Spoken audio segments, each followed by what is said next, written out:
tear down the house, then you put up the rent. You pocket the cash, and you crush all dissent. Welcome to the Red Diaper Pail, a podcast about art, culture, history, politics, technology, and parenting from a left perspective. My name is John Paul. And I'm Simone. This is episode 7, recorded on October 29th, 2025. What's your favorite Halloween candy? I'm partial to Reese's. I like peanut butter and chocolate. I hate Reese's.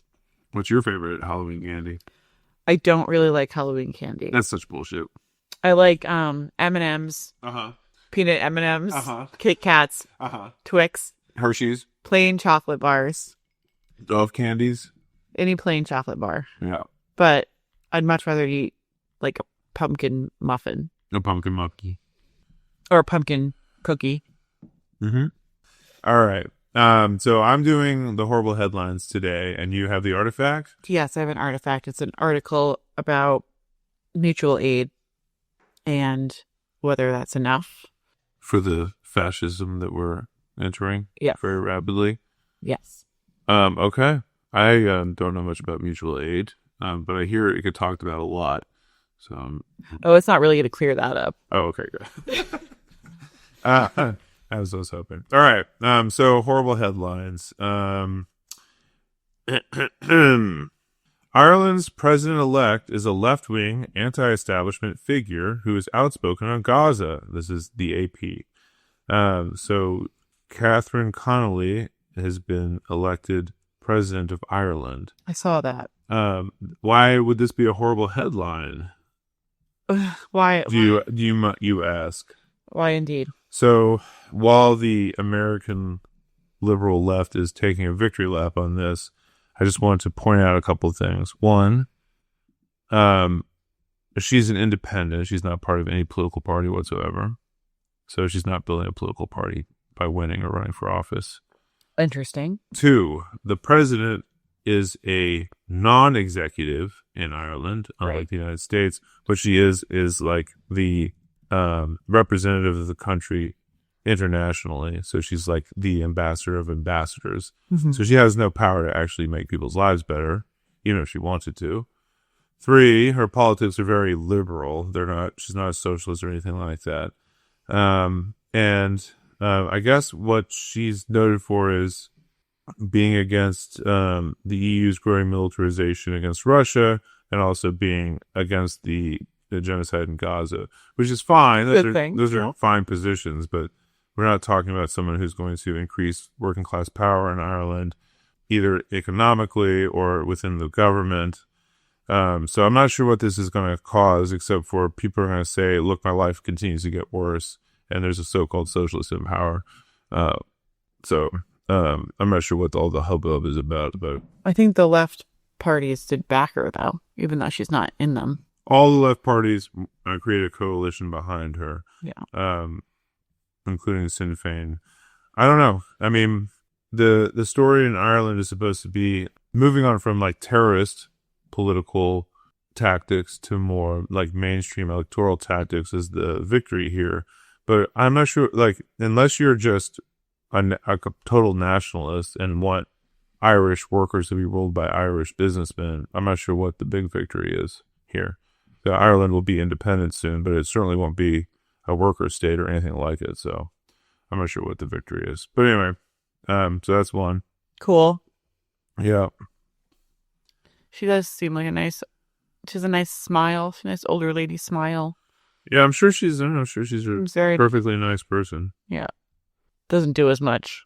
I mean, this stuff is poison for the left. It's to brag about this is. All right, here's Wired. What big tech's band of execs will do in the army? Meta CTO Andrew Bosworth and leaders from OpenAI and Palantir have joined a detachment intended to make the U.S. Armed Forces, quote, leaner, smarter, and more lethal. This is wild. Yeah, this is a crazy story. So these are employees of Palantir and Meta? Yeah, said? so let me tell you what it is. So according to an official press release, they're in the Army now, specifically Detachment 201, the Executive Innovation Corps. Boz is now Lieutenant Colonel Bosworth. The other newly commissioned officers include Kevin Whale, OpenAI's head of product, Bob McGrew, a former OpenAI head of research, now advising Mira Moranti's company Thinking Machines Lab, and Shyam Sankar, the CTO of Palantir. These middle-aged tech execs were sworn into their posts wearing camo fatigues, as if they were wandering off some army base in Kandahar to join a corps that is named after an HTTP status code. Oh my God. So these are civilians, executives at tech companies that were given actual military positions? Yeah. Is that a thing? You can just become a commanding officer out of nowhere? Of course. Oh. Yeah. Is that like getting knighted? Yeah, I guess. I mean, that's what a commissioned officer is. I thought the commissioned officers had some background. Well, they usually go to military college, yeah, but not necessarily. Okay, and they are now a new wing of the army that will do things as military officers? Yeah. So, I mean... That's wild. Does that mean they get access to, like, data and surveillance and intelligence? They need for national security. I mean, so, as you pointed out in your recent article about AI, fascism is the joining of private corporations in the government. So this seems to me to be a pretty clear example of that. It does. Yeah. I mean, it's not a new. It sounds like this is not necessarily a new idea, nor is this not the first time we've seen corporatism. But it just seems like this whole like worship of these tech executives and their access to things and trying to mimic how that world, trying to make the government work like that world, it's so sick. Yeah. And backwards and unnecessary. I mean, these guys poured a lot of money into the Trump campaign. It looks like they're going to get everything that they want. They also poured a lot of money into the ballroom Capitol campaign. Yeah, yeah. I mean, they understand that with Trump, everything is quid pro quo, and they're getting everything that they want. They know exactly how to get it. So I would be concerned that the technology and innovation that they will be pushing for the military will be heavily based on trying to find use cases for their AI products. Yeah, perhaps as surveillance in exchange for U.S. dollars. Well, it's a perfect example of forced ubiquity. If the military, you've got these guys on the inside saying that you must use these types of products to achieve your ends, and then they sell their products. Mm-hmm. I mean, it's Cheney. This is an old racket for the military and private contractors, but Palantir has billions of dollars worth of government deals, including $759 million Army contract for advanced AI systems. And it's OpenAI, Palantir, and Meta are the three companies that got people in, and they actually wore army fatigues. They did. They're in full. The pictures show them in full army fatigues when they're getting sworn in. That is weird. So cringy. All right. Well, that's gross and very disturbing. Yeah. I mean, this will be remembered in the textbooks. I think as a big step towards fascism. It's a perfect blending of private and public, and these guys are all going to be there to safeguard their contracts and their investments, and at the same time use this against what they consider to be threats to them as private industry people. Yeah. So very alarming. Mm-hmm. That's a horrible headline. Yep. These talented professionals will now bring their civilian expertise in artificial intelligence, machine learning, data analytics, business process automations, and robotics in service to the nation. In an era defined by information warfare, automation, and digital disruption, the Army needs skilled technologists in its ranks now more than ever. To address this talent deficit, Secretary of Defense Hegseth endorsed, and the Secretary of the Army established Detachment 201, the Executive Innovation Corps, to narrow the commercial-military divide and help the Army implement technology rapidly and at scale. Commissioning today are the first 4 officers of this cohort, industry leaders whose service in uniform will ensure our Army remains the most capable, adaptable, and lethal force in the world. These new officers will help the Army see itself, make better decisions about technology, and advise implementation efforts from the top of the Army down to the tactical edge. this is Al Jazeera. A true genocide. RSF kills at least 1,500 people in Sudan's Al-Fashir. Regional countries express alarm as more evidence emerges of mass killings by paramilitary forces in Al-Fashir. So I guess what's happening is that all over this region of Sudan, the RSF has been going around killing the indigenous peoples of the area. Mm-hmm. The RSF is a Arab Muslim group, Paramilitary group descended from the Janjaweed, mm-hmm. who carried out the genocide in Darfur way back when. They're having a war with the military government of Sudan, which is also dominated by Arab Muslims. They're like having a little bit of a spat of which leader should be in charge. I guess the military is bigger, but the RSF is much more motivated. So they've been sort of at a stalemate, and the RSF has been roaming around the countryside, and a lot of refugees have fled to Al-Fashir, and there's been a siege of the city for months now, with everyone saying that once the RSF gets in, it's going to be a slaughter, and they've held them off until very recently. So now they're in there, and they're doing a true genocide. Yeah, there's a lot of reported of like some of mass executions and horrible, cruel crimes, and yeah, a lot of people are now fleeing Al-Fashir, but it's a really bad. I mean, really, really bad conditions. It's really not good. It's been bad for years, but it's been a particularly bad week. Yeah, I guess they're targeting volunteers in mosques and the Red Crescent. Jeez. They're targeting hospitals, yeah. Yeah, a lot of refugees went to a hospital, and the New York Times, here's another headline, New York Times, hundreds killed in massacre at Sudanese hospital, served as the last refuge for starving or injured civilians in El Fasher, a major battleground in Darfur, recently seized by the Rapid Support Forces. So, where does this go? I mean, I don't know. Up to this point, the only reason anyone has ever mentioned Sudan is in the press is as a distraction from what's happening in Gaza. Yep. So sort of, why would you care about that as much as you care about what's happening in Gaza?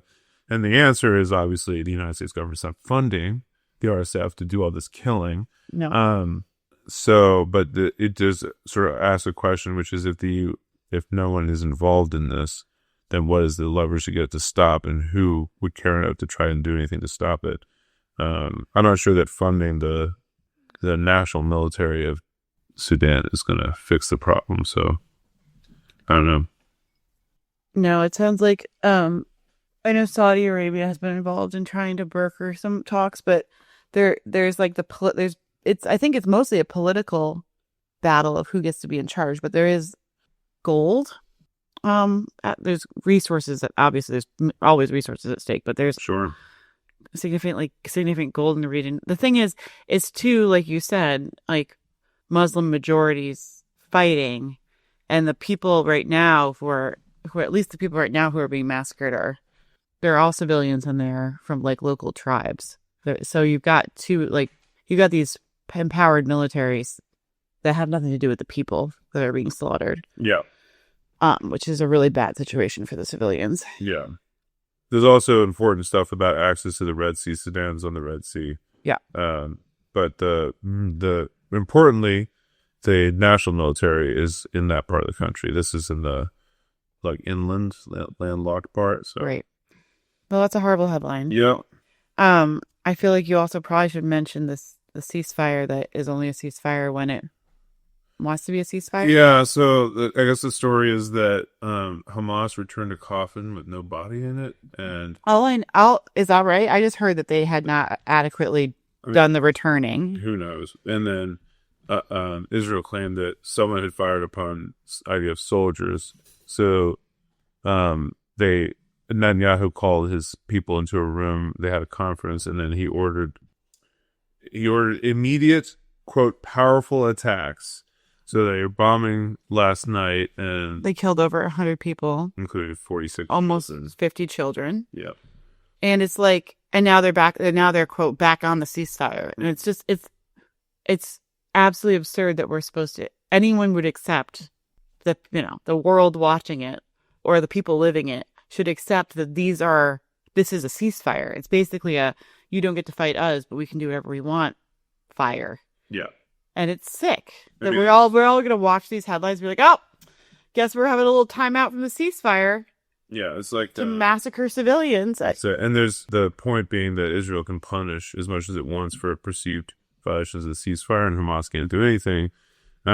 This is a problem with military asymmetry that's this extreme, and also the Israel's willingness to punish civilians. I mean, what can you say about like what does the 46 kids have to do with the violation of the ceasefire? I mean, it's sick. Well, there's also, I mean, there's these obvious, like, Israel is going to do whatever it wants, I guess, and that's going to be the way it is until it's no longer a ceasefire. I mean, it sounds like the Trump administration is basically putting someone next to Netanyahu from the administration 24/7 to, like, I guess, rein him in as much as he is reined in, which is interesting.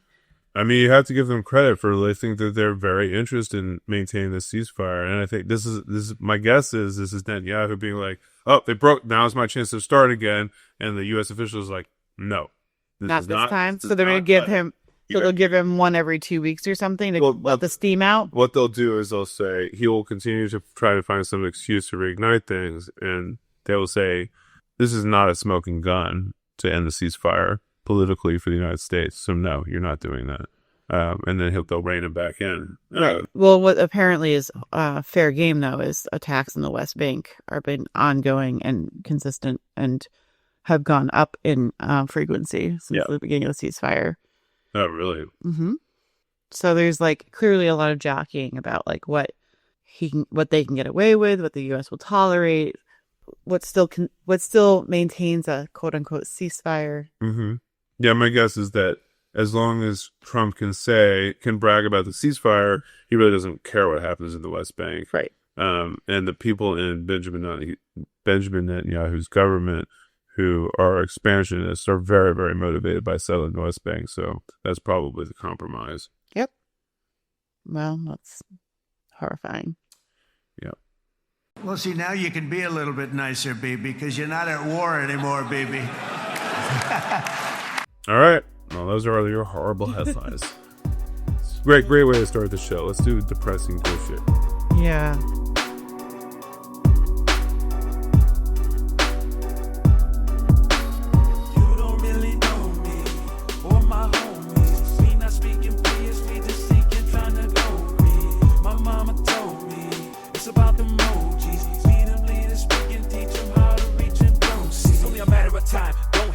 I'll be on my grind like OJ's knees. Taking pics with hood rats, don't say cheese. It's a mouse trap like donate, please. You better go find a job. McDonald's is now hiring 9 to 5. All right, so you have the artifact. Hopefully it's something less depressing.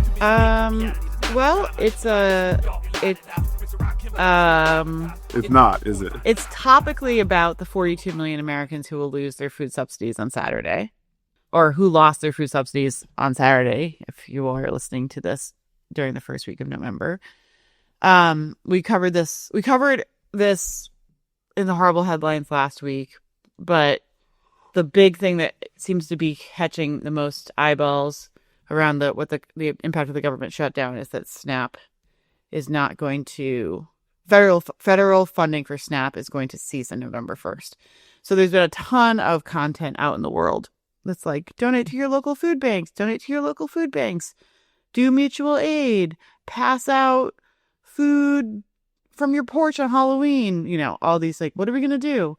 And a lot of it is pretty liberal in nature. So I came across this article on Substack from JP Hill, and the Substack publication is called New Means, and it's called Millions Are About to Go Hungry, We Need to Build Power with Them. It references another piece that's about, specifically, that was written during COVID when everyone was doing mutual aid stuff, about how it's not just about mutual aid, but it's about building political power and political education. So, okay, so first, before we start, what the hell do people mean by mutual aid? Well, that's a good question. It's an anarchist idea. Mm-hmm. And let me give you the best definition of mutual aid. Like it's somehow trying to distinguish itself from charity. Yes, mutual aid. Yeah, so there's pure charity, which is like give your money to a NGO to do the work for you. So give to a local food bank. Then there's mutual aid, which is collectivist coordination to meet a group's need. So your neighborhood collects food for one another and sort of helps meet that need. Okay. And it's governed by the people involved. Like, it's governed by the collective versus sort of just throw money at the problem. Yeah. So me helping you, you helping me. Yeah. So largely born out of an anarchist tradition. So food, not bombs, is like a mutual aid idea. It has to be done by a collective for basically like a local, like it's being done for and by the people that it's serving. Okay. And what's interesting about the article, and the article it references, is it goes into some history of like what happened in the Great Depression, what's happened during other periods of crisis related to building power, the Great Depression, the work the Black Panthers did, and COVID. Okay.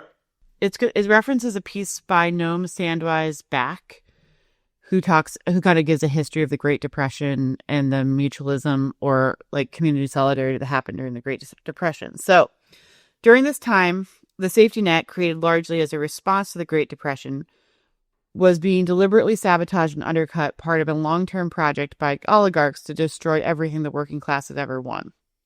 To understand how the poor, the abandoned working class, organized to save one another's lives and create the long-term changes necessary to provide conditions for themselves, quote, abandoned and left to fend for themselves from the scraps of the system of charity, many among the ranks of the poor took survival into their own hands.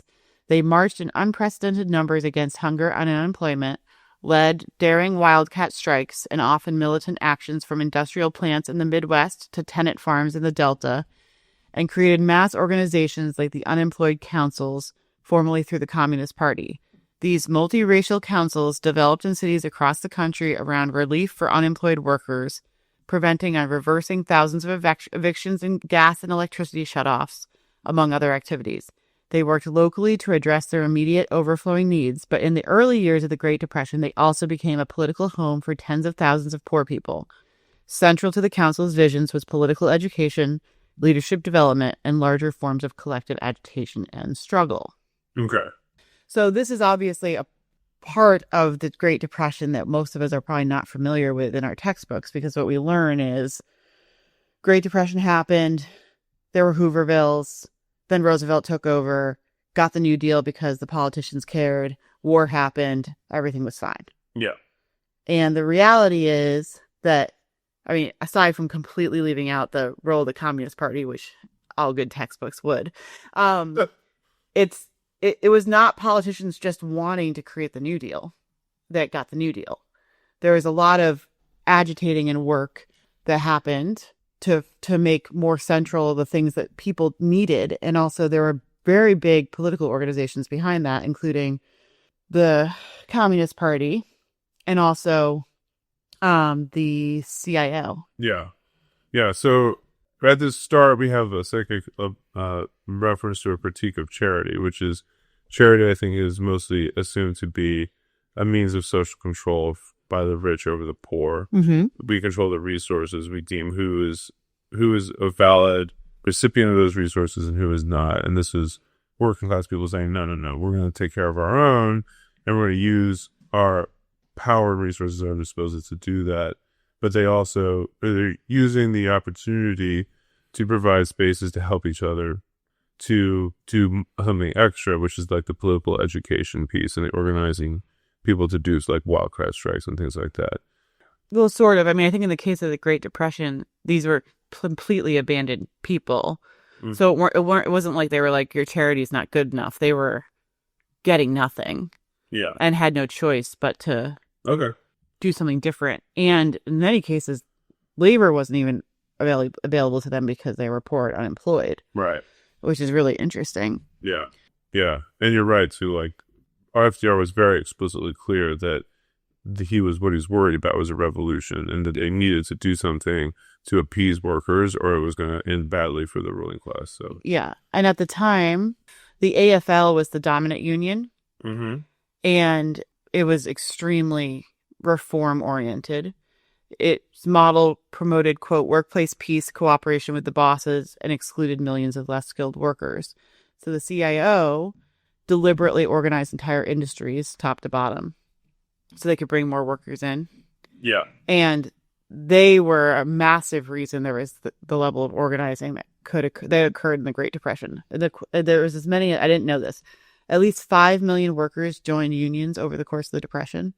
And which at some, like, that means some months you had over 150,000 people joining a union. Yeah.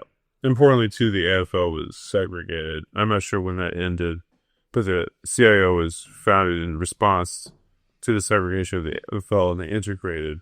Yes. Partially because it's morally abhorrent, partially because the AFL was very ineffective because every time they had their members go on strike, all of the non-unionized black workers would simply act as scabs because they weren't part of the union. Yeah. Which is a stupid way of organizing. And you should think about that in relation to the present context. When workers are divided and set against each other, everyone's ability to fight back is lessened. Okay, so picking up where I left off, in 1934 alone, 1.4 million workers went on strike. People built and exercised power in response to crisis, not just through unions, but through unemployed councils and protests and more. Thousands marched. Farmers took militant action to prevent farms from being bought out. People stopped sheriffs from evicting their neighbors. These actions were often taken in spite of and outside of the law. We're now at a point where the government is not only uninterested in protecting us, but is actively causing the crises we face. The fact must be at the forefront of our thinking. In Noam's piece, he writes that people must, quote, protect themselves and their communities in the shadow of a government that has abandoned them in ways that strikingly echo the Hoover administration. And he did not write that this week or this year. His essay, Beyond Mutual Aid Toward the Poor Organizing the Poor, was written in 2020 at the beginning of the COVID pandemic. I see. During that first Trump administration, during the previous crisis, we responded primarily with a massive push for mutual aid. People poured money and food into local mutual aid groups and did incredible work to help one another survive. Groceries, COVID tests, rent payments, mutual aid networks that were spun up overnight did incredible organizing and saved lives, and yet it wasn't enough. And this is the tough reckoning we need to have. Yeah, you and I were part of those efforts where we live and distributing food, finding food, and getting it out to people who couldn't risk going to the grocery store and things like that because they didn't want to get their family sick, or couldn't find work. But I think it's absolutely right. Like, you and I and the people we're working with did not take that as an opportunity to be like, now's the time for us all to get on the same page about how we're going to fight back too. Right. It was simply a way of like feeling good about how we were handling the moment. Yeah. But we didn't like have these conversations about why is this happening? What would a different world be like? How do you get there? Yeah, there was no. So yeah, I think there was this big push and big boost of energy towards what can you do? And it was a lot about doing whatever you can to caretake, I think, for your community members. And people weren't really sure how to organize or do political education, I think partially because we were stuck inside and that was confusing, although there were a lot of webinars. There was a lack, I think, of political organizations that stepped into it. And then we had the summer of 2020. So that sort of political energy perhaps culminated in the racial reckoning of the summer of 2020. Yeah, the George Floyd stuff. Yeah, but I don't think we had longevity. It's clear if you look at the current conditions that there was not longevity or sustainable organizing that has brought us now to where we are now. Yeah, Lennon talks a lot about the difference between spontaneous and conscience. And George Floyd, I think, is the best example in modern history of a very large, very serious, very committed, spontaneous movement. People were sick of the police brutality stuff.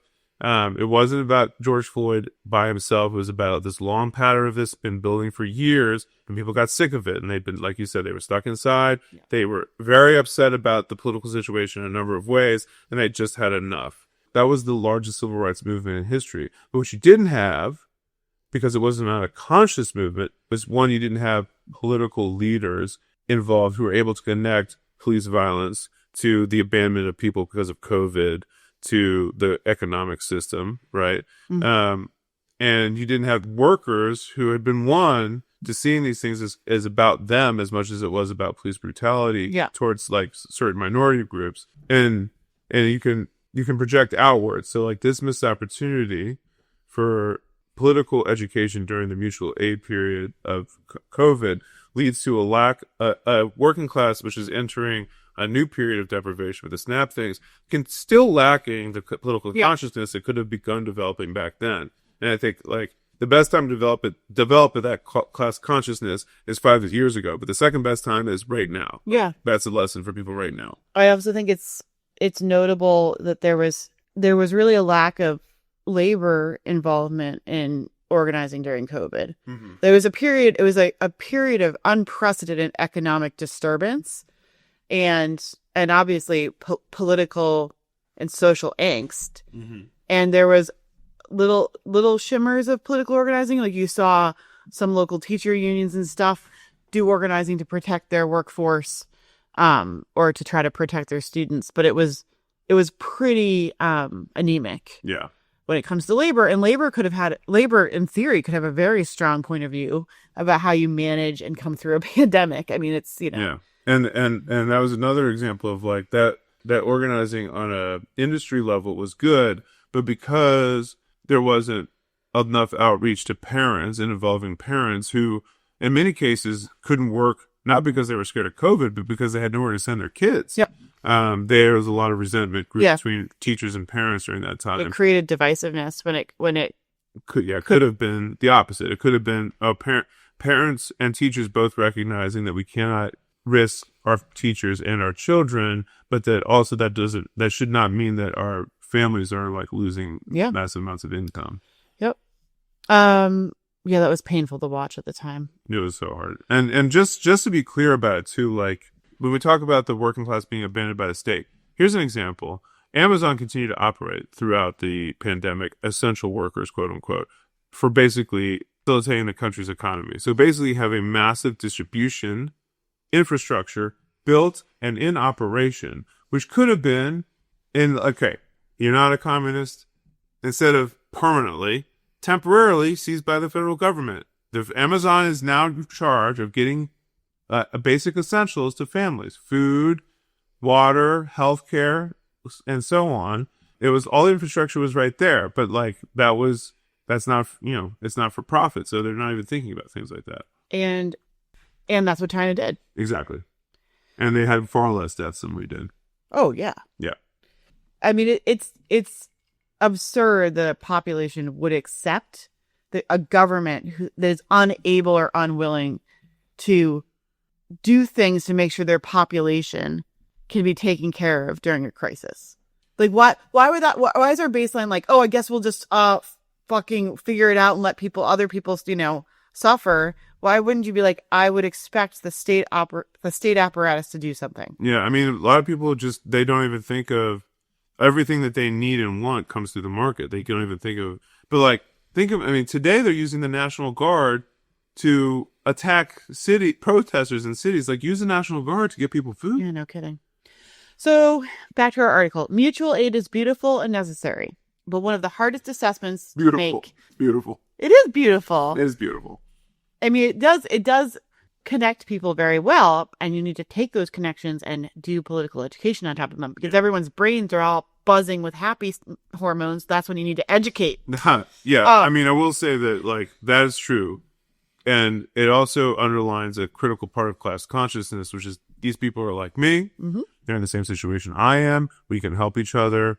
We're in this together. What's good for me is good for them and vice versa. Those are critical parts of class consciousness. But yeah. One of the hardest assessments to make is acknowledging that something is good is also insufficient. Helping one another survive is good, and we're about to need a lot more of it. At the same time, this moment demands that we move beyond mutual aid. A foundation of survival is vital, but if we don't also include long-term organizing and institution building in the equation, we are not digging ourselves out of this hole. We have to help each other eat and stay housed, but we also have to orient ourselves upstream toward the source of this deliberately created crisis.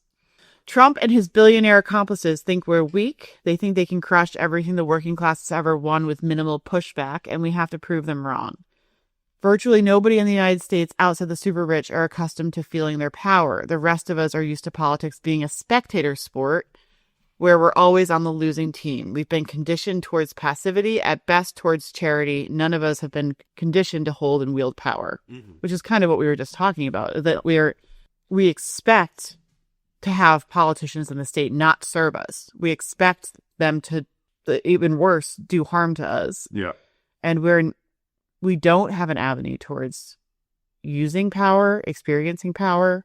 Yeah. I mean, I think most people don't even know what that means. The only time they feel like they have any power at all is when they're voting. Or when they're being awful to somebody else. Well, yeah, or they're kicking down. I mean, who feels power when they're voting? I swear they give out the stickers just to make you feel slightly good about it. Yeah. Like a dopamine hit because you get a free sticker. But that's all you're getting. Yeah, I mean, I'm so cynical about electoralism that I have a hard time, like, imagining the mindset, but it does seem like people...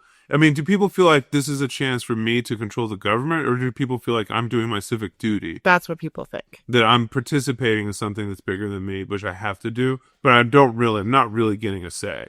I'm just part of a monster. I think in very local type elections or even like ballot questions, you might feel like you're getting a say. But I think most people have like this is my civic duty, like jury duty. Right. That's depressing. It's what you have to participate in because this is how you participate. If you don't do it, you're a bad person. If you don't do it, people will at least make fun of you. Yeah. As they have me. In the last decade in particular, countless people have been moving left, and beyond just changing views, we've begun to pick up the tools of organizing. Protest, one tool in our toolkit, has taught millions of people the feeling of power as we take over the streets. Mutual aid, particularly in 2020, introduced countless people to organizing. The labor movement has gained new popularity, and massive strikes have erupted repeatedly over the last several years. That's true. We have a long road ahead, but the American population isn't where it used to be. We aren't where we were 10 or 20 years ago. Mutual aid, Palestine protests, leftist politics, labor and community organizing have steadily seeped into the consciousness of a larger and larger chunk of the population. I really hope that's true. I mean... that feels a little hopeful to me. We're seeing this generational switch over from like people who are very comfortable in their union positions to a new group of labor leaders who are not comfortable and they're not looking to be comfortable. I mean, we have yet to see whether they can be co-opted or not, but they're not co-opted nearly to the same degree. And there's like a young political movement which has no expression in mainstream politics at all, and it's cracking through with the people we've been talking about, Mamdani, Graham. These people are represent a new generation which is far to the left of where the center of the Democratic Party is, and they're using most of their resources not to fight Trump, but to fight back that insurgent, sort of young insurgent political movement. So I do think it's there, but it is still largely uneducated, and I think unfortunately mostly predicated on the idea that we can rediscover the economy that our parents promised us. And I'm talking about we, like millennials who went to college, were promised all these things that we're not getting. And as long as that's people's mindset, I think it's going to flounder. I think that's largely what the Bernie stuff was. I want to live nice like I was promised I would. And people have to realize that we have to completely remake the system. That can't be co-opted into, who can just make a few reforms and things will be better. Because there was a time maybe when those reforms were possible and would have made things better, but we're not in that time anymore. Those reforms are largely not possible. Well, I think that material conditions are making that more and more clear to people. I think like 5 years ago, the argument you just made is very true. You're like, well, can we just make it better again? Yeah. And now I think most people, having seen COVID and 2 Trump administrations and I don't know, the liberals funded Gaza genocide, the genocide, the bizarro techno-fascism thing that's happening, and it seems less and less likely that there's returning to normal. I also think that there's many, many people who don't have upper middle class millennial upbringing who never had that normal, and a lot of those people are in these movements. Yeah. What I'm worried about is like, yes, there's been, the Palestine campus protests are huge, and there are significant civil unrest. The George Floyd protests were the biggest civil rights protests. We shouldn't undercount this stuff, but at the same time, there's also an insurgent right wing, and there's also, I'm not sure that it's like I'm not sure that we're just seeing the energy go towards like leftism, and there's not clear parties outside the two mainstream parties. Yeah. Yeah. So how is it being harnessed? Yeah. That's the important thing. And again, this goes back to what the conscience for spontaneous. If it's not politically educated and remains spontaneous, or within the thrall of people who greatest extent of their vision is like Sweden, like Nordic socialism, which is impossible in the United States. Just a timeout. If you buy a cell phone in Sweden, the minerals in the phone come from the same places as they do in the United States. The assembly happens in the same place as it does in the United States. The whole society is built upon a imperial supply line created and maintained by the United States. So they get all the nice stuff, and then they get to give themselves health care. Not the people who built the cell phones, not the people who mine the minerals, etc. Just them get the health care, and then they pat themselves on the back. Because they don't spend all that money and time maintaining the supply lines the United States has. And the United States was never going to be a Nordic socialist country because we have to maintain the empire for the entire West.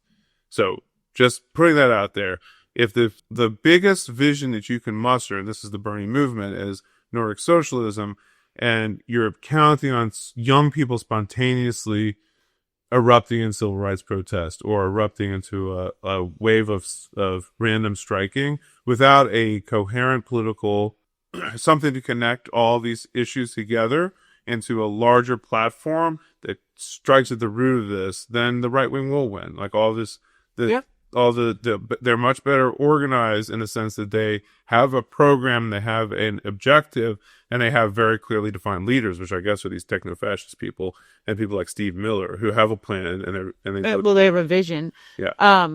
Our first instinct here will be to feed people, and that's a good start. We need to take care of everyone we can, but we also need to bring people into a movement oriented towards radical change.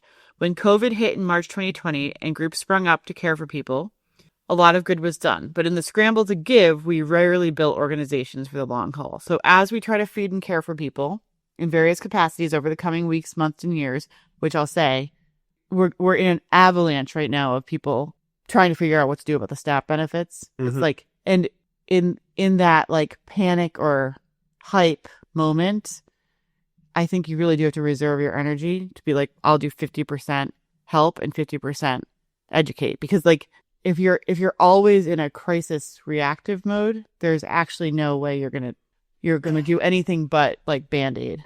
Yeah. We need to remember what Dean Spade wrote on his book on the topic. Quote, mutual aid is only one tactic in the social movement ecosystem. It operates alongside direct action, political education, and many other tactics. Mutual aid is an important start because it, quote, helps us grow our movements and build our people power because it brings people into coordinated action to change things right now. But it is just one piece of the puzzle. We need to feed people, provide for one another. We need to bring people into organizing and into power. Perhaps no organization in U.S. history exemplified the way we can meet people's needs and simultaneously build power like the Black Panthers. The Panthers knew that kids in their communities were not getting breakfast, let alone nutritional breakfast at school. So in 1969, they launched their free breakfast program with 11 kids. By the end of that year, they were feeding, do you know how many kids they were feeding by the end of that year? 2,000. 20,000 Wow. kids across the country. Not only were they providing what they call a survival program for the community, the Panthers breakfast program also served as a site for political education. Yeah. Where families were introduced to the Black Panther ideologies, as well as ideas around empowerment, self-reliance, and community solidarity. This was one of many of the BPP's survival programs that deliberately fused meeting needs with building power. Right. A conscious, not spontaneous, but a conscious effort, coordinated effort by a political party with identified political leaders with an objective, which was to create political consciousness and activate people. Mm-hmm. They knew what they were doing. And in that, like, there's a sense in which I don't even know if a political party's service to the people is the same thing as mutual aid. You know what I mean? There's a sort of an element to this, which is, it's not charity. It's a political party saying our first, not our ultimate, but our first responsibility is service to the people that we're trying to organize. And that seems to me to be, this is a little bit undermines the like anarchist vision of things, which is everyone is the same. It's a horizontal thing. Like the Panthers understood the relationship between leaders and the mass. And And I think that was one of the reasons why they were able to be so conscious and coordinated and successful in what they were trying to do. Yeah. I think that they understood that the mutual aid was truly a tactic that maybe is sequential. I think that there's like this idea that you do the reason you do a survival program is that you actually have to start first with Not dying. not like how, like showing people that you're going to show up for their basic needs. Yeah. Because A, they need to be cared for, and B, if you're not showing up, if you're not understanding and showing up for their basic needs, you're not, there's nowhere else to go. Mm-hmm. That your mission is not to just meet basic needs. Yeah. The other article, the article that J.P. Hill references, actually talked a little bit about this, about how the sort of order of the six Panther Ps. So in the early 1990s, I'm quoting from the longer article by Noam somebody or other. A different Noam? In the early, no, the same, Noam. not Noam Chomsky. In the early 1990s, as homeless leaders in the National Union of the Homeless were taking over vacant federally owned housing, they studied the experience of the Panthers. And in this history, they saw revolutionary leaders who were beginning to understand that in order to end their suffering, they would need new forms of organization. During these housing takeovers, these homeless leaders identified the six Panther Ps, the lessons they drew from that history. 1, program. 2, protest. 3, projects of survival. 4, publicity work. 5, political education. And 6, plans, not personalities. These organizing cornerstones were inseparable from one another. There needs to be a political program, a set of values and vision to begin with, that's built through direct action, strong communities, political education, leadership development, and then a politicized and militant form of mutual aid. Which I think that's like a very tighter way of discussing how mutual aid belongs in this sort of ecosystem. It's not one of many things. The survival programs exist in the context of a program, like a vision and value, like a political program, and that political education exists only once you're like achieving basic needs. There's sort of an order of operation of how you thread these tactics together. It's not just like pick one. Yeah. And having a political program or vision is not a tactic. It's like a requirement. And that I think might be different than like the more anarchist view of it. Yeah. I mean, you can't do this kind of coordination without some sort of leadership that's sitting there going, this is what we're going to do. And we don't have that. This is a part of the problem. This call for the call for this from this article is, who are you asking to do this? Because it's not going to be like random people who read this. You have to have some sort of political organization that does it. I'll give you the conclusion, and we can talk about what you do with this. Mm-hmm. Difficult moments like this are when people become willing to commit to organizing and radical action. Okay, agree. Difficult moments like this are when people become willing to build the power we need. So as we care for one another, as we create new groups, and as existing organizations pivot to feeding the hungry, we also must welcome thousands and millions of people into the work of fighting fascism and building something new in this hollowed out shell of the system we live under. Masses of people organized and mobilized, millions finding their agency and power, countless people collectively forcing the change we need. That's our way out.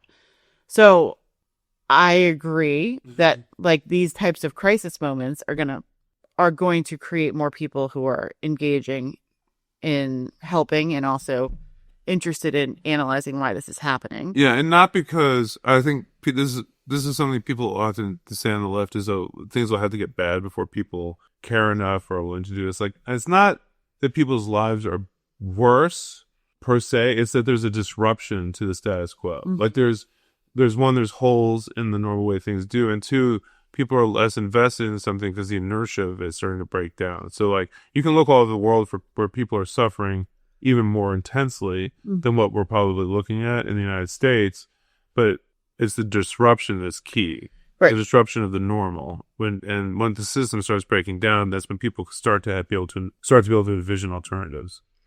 Yeah, so people will be energized to do something. Mm-hmm. They will be interested in discussing alternatives or understanding how these systems could be so broken. Mm-hmm. They will be connected to each other in a way they might not normally be connected through mutualism. And how will it be different than COVID? Yeah. So what will be do different? I mean, one thing that people need to do, I think, they need to join a political organization. Yes. Because you can't do, Can you define that? well, a party, like a political party or some sort of organization that allows you to do the same thing as a bunch of other people at the same time. So I saw the Black Panthers and the Young Lords in New York are setting up Yeah, exactly. free like breakfast programs right exactly now. like that. So like the new ones. Yeah. Okay, yeah. So that's one thing. So you just mean any political or any organization with a political platform. Well, find one you agree with. I mean, obviously, I hope you find. You agree with that? I obviously I think people should find a communist one, but what's most important is you find one that you agree with, and that you learn some of this shit too. Like people need to educate themselves. But here's some advice. You have a moment which is an opportunity. There's organizations that are going to tell you that the only thing you can expect out of that opportunity is to tell people what you think they want to hear. So they'll support something small that's winnable in the moment. Right. And what they're basically saying is, forsake the future. If we can get something small now, we'll take one step forward towards, I don't know, whatever they want. And then there's organizational B. This is an opportunity where people are going to be interested in hearing the actual truth, not a half truth, not a quarter truth, not what people think people want to hear, but you're going to tell them the actual truth about how these things are all connected, how to fight back against it, what other people have done to fight back against it, what made them successful or not successful. So be part of organizations that are encouraging you to tell the truth, so you can tell people what you really think about this instead of holding you back, because when this happens again in 5 years, we have to ask, what will have happened? Will people have heard a quarter truth and move into that new situation with a tiny reform, but much less political development? Or will they move into that situation with a greater deal of political development? Because even if they don't agree with you, at least they'll have heard the truth and they'll be able to recognize it in their own lives. Sure. I think that something that I've realized is becoming more clear is as the situation becomes more desperate and as the niceness of liberalism fades away, it feels much more obvious to me that people really don't have a very good analysis of what's happening and why it's happening. Yep. And that is partially because it has been taboo to have an out loud analysis of the system. Like as a person who has been some sort of radical and or a pretty educated Marxist about things for many decades, it felt like it was not and then a political organizer. It has felt like you're not supposed to, or you cannot, or you'll be cast out if you provide some of that leftist analysis out loud. Right. Especially if it's like close to communist. But like even providing like, oh, let me give you my academic Marxist analysis of that. There's a time and place for that. You don't say it in certain company.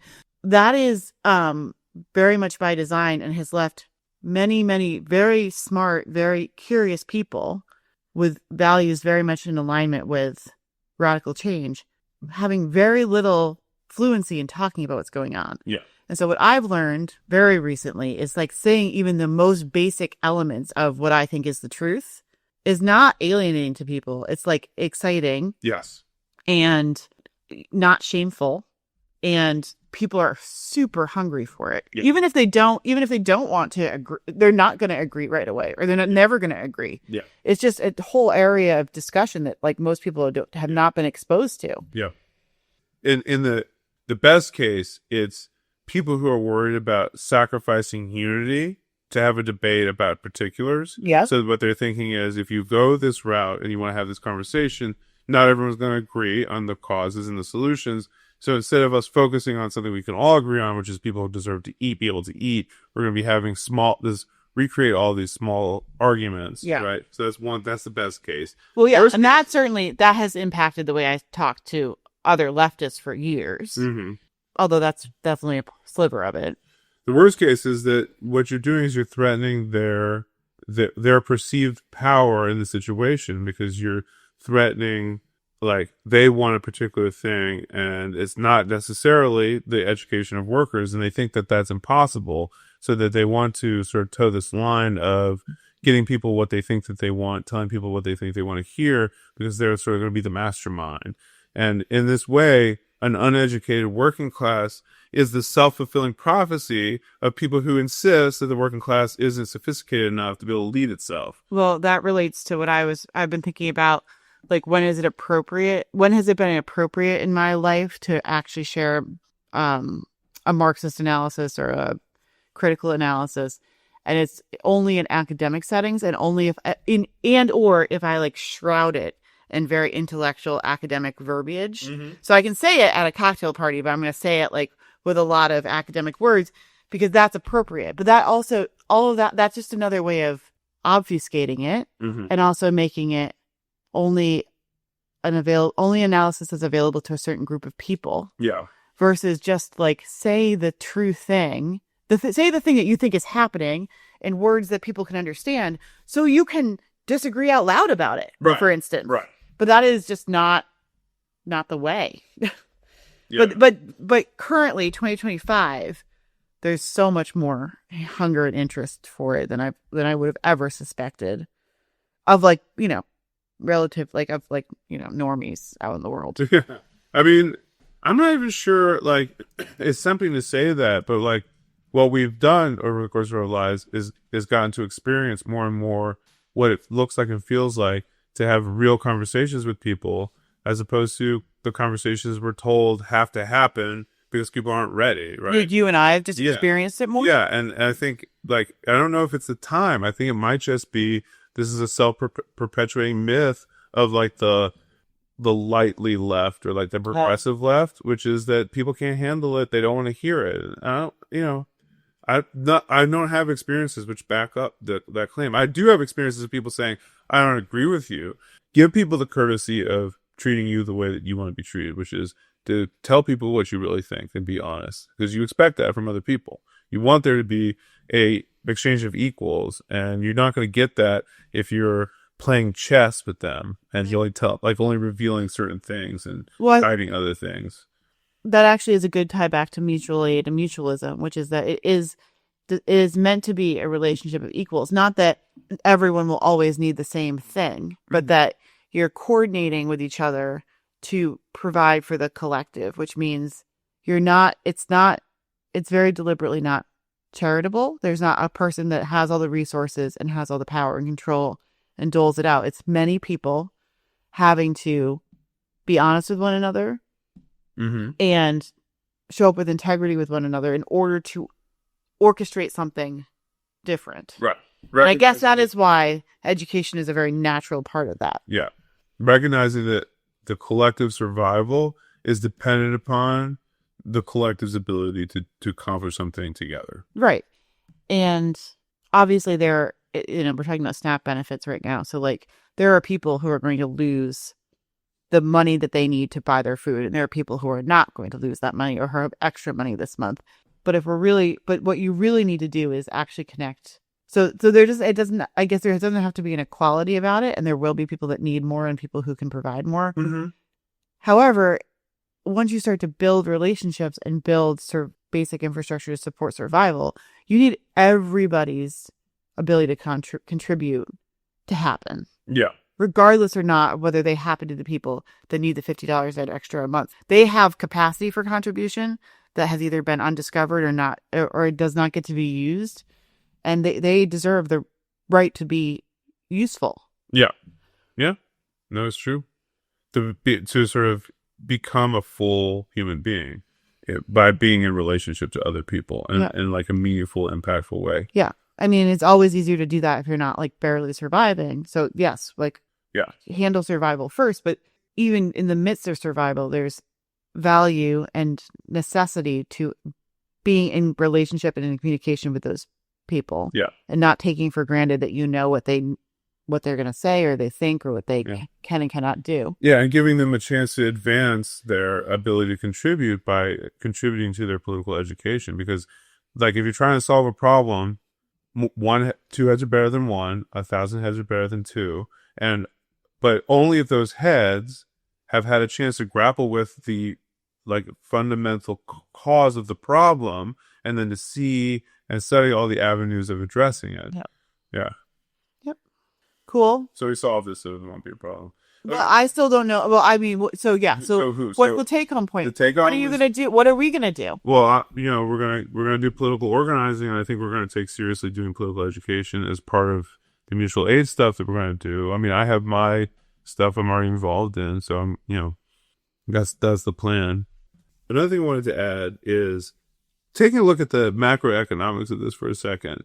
This is like, if you're wondering whether capitalism is breaking down, what happens to the economy when a mass of people who could buy groceries 1 month no longer can buy anything? Yep. They can't buy groceries. They also can't pay for rent. They can't buy electronics. They can't buy, name it, consumer products from Amazon. Because their focus is completely now on survival. And this is a predictable collapse in demand, which everyone knows is coming. Right. The Fed just cut rates because they are expecting there to be consumer demand problems. The stock market is up. Right. And you have this structural shift, which is completely preventable. I mean, the reason why they give you SNAP is not because they care if you starve or not. The reason they give you SNAP is that it's an injection of consumer demand into an economy which thrives on consumption. It's actually like one of the best usages of a tax dollar to inject demand into the economy. Right. It leads directly to profit. And usually administrations and powerful people don't actually want to fuck with SNAP because of that. Right. I was thinking about, and so yes. This also makes your government really unpopular. But they're not able to govern. They're not capable of doing what's even good for them. I was thinking about this. One, right. I think that's true. And I think it shows a level of cruelty and that they're interested in. And I also think it does show a shift between like classic liberalism, neoliberalism of the old day and fascism of the new day. It's just less important to them to govern in a way that protects the economy that way. But I was thinking about there will be a fallout from the economy, and an immediate one, I think, when you have $42 million in a month that doesn't get paid at groceries like it would have. Right. I do think that it will get somewhat masked by charity for a bit. Because if you have this, and then I was thinking, is this why everyone's like, give to food banks? This maybe gets conspiratorial. But if you've got a bunch of private dollars going into food banks, and food banks are then trying to buy up resources in order to deal with an increased demand that they have at their food banks, you are potentially you're creating a way to prop up, because people have a basic amount that they need to eat. Right. It probably isn't the same as 42 million. It's probably less. But then you figure out what's the least amount of money needed that people need to eat, which is useful if you're a fascist. And you get private dollars to take care of it. And you say, these tax dollars are now available to build my fucking ballroom. Yeah. So it's a way to reallocate money. Yeah. And hoard wealth. And one of the places that money is being reallocated. Tighten belts. This was the point. Well, it's tightened belts, but one of the reasons why inflation has happened over the last period is what you said, that one of the most productive dollars in the economy is one that comes from SNAP. The least productive dollars are the ones that are sitting in bank accounts.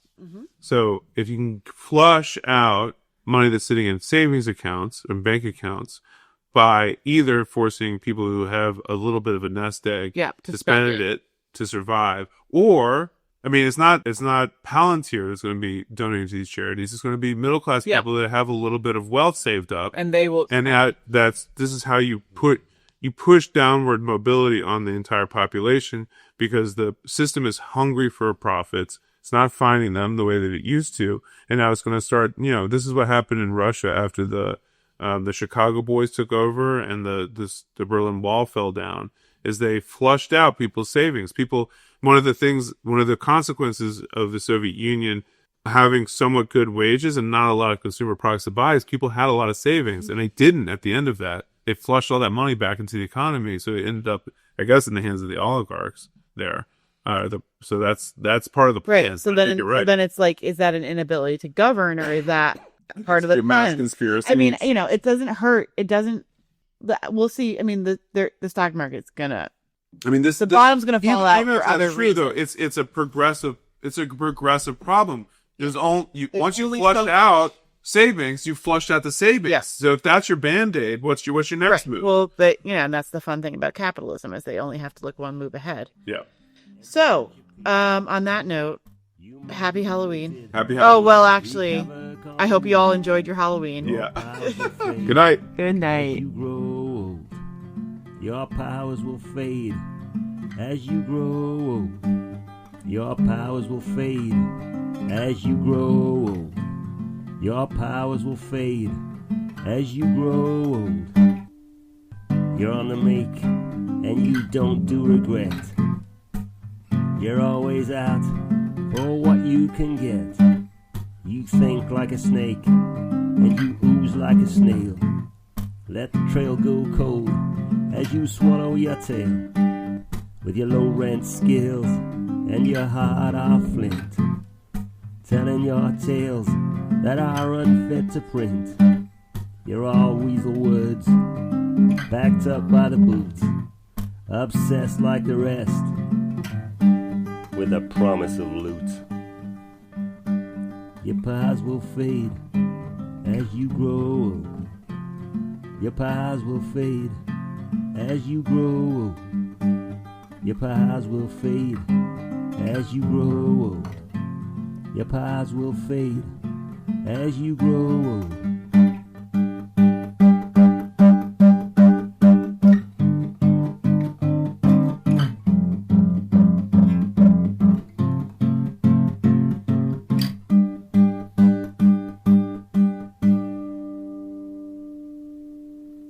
You demand of the sea, it obey your commands. You grab at the land with both of your hands.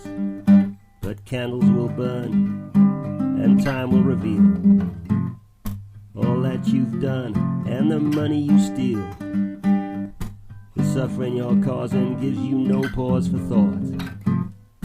You got your claws in the dead summer's heart. Birds will return, as the birds always do. When they come home to roost, they'll feast on you. Your pies will fade as you grow old. Your pies will fade as you grow old. Your pies will fade as you grow old.